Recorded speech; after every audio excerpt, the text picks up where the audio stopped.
Confident banking concept and the common mistakes people make and how to avoid them. Hi, everyone. Welcome to Control and Compound. I am Darren Mitchell, and joining me as always, Christina Wyatt. Christina, how you doing today? Hey, Darren, I'm doing great. Excited for another podcast today. Yes, I'm very excited. This actually came from one of our listeners. They were asking because we're always asking, what do you guys want to hear? So we appreciate the feedback. But someone reached out to us and said, "Hey, can you tell us the mistakes to avoid? Because I heard here online or I heard there, and this happened and that happened. How do I avoid them?" And we said, "Oh, we deal with that stuff all the time. We'd love to." So yeah, I'm excited for it.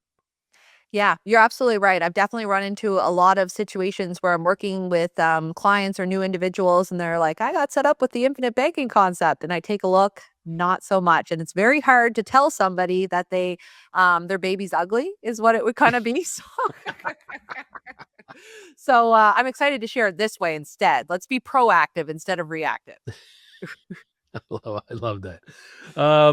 Okay, so let's kind of go over the basics of infinite banking first. So, you know, it's a savings place. It's where you store some wealth.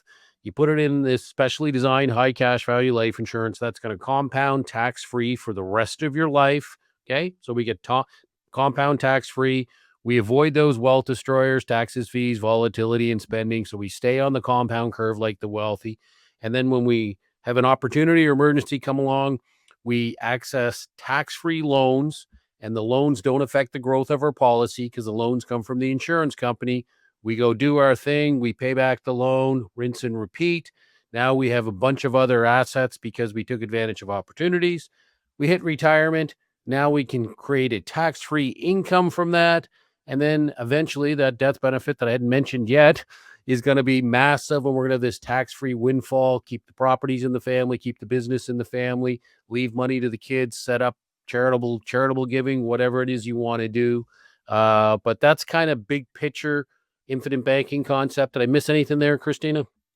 No, I think you covered everything. And I like to go back to the fact that it is a strategy. So we talk about using that life insurance policy. And I think one of the misconceptions is that the infinite banking concept is just life insurance, but it's not. It's a strategy. Like you just walked through the different steps of the strategy. Now we do use life insurance for the strategy.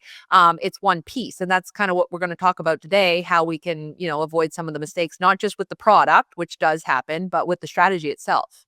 Yeah, great point. I mean, it is just a strategy, and if there's a better product to use comes along, we'll use it. Just with some of the incredible advantages of properly structured dividend paying whole life insurance, where it grows tax free income at retirement, tax free death benefit, especially in Canada with the high tax rates many of us pay. It's literally one of the I think it's the best strategy out there for the average for a lot of Canadians, especially that real estate investor, business owner, or someone in a higher tax bracket. It just the math makes so much sense. The other one I just want to address before we get into the mistakes, Christina, is it's funny we get like five or six different lines all the time, and then it's like, oh, this is just a get rich quick scheme, or this is the latest greatest gimmick or something, and then it's like, no, actually, this has been around longer than Canada. So there's only four companies we use, and it's been around as long as Canada, and it's paid a dividend every single year over the entire history of our country. Like, that's a pretty amazing thing. And so it's not the latest greatest get rich quick scheme. It's been around forever. People have been using it literally since the 1800s in Canada. So it's tried, it's true, it's been around forever. It's really what almost everyone did prior to the late 70s, early 80s when the stock market and RSPs became real cool for the baby boomers.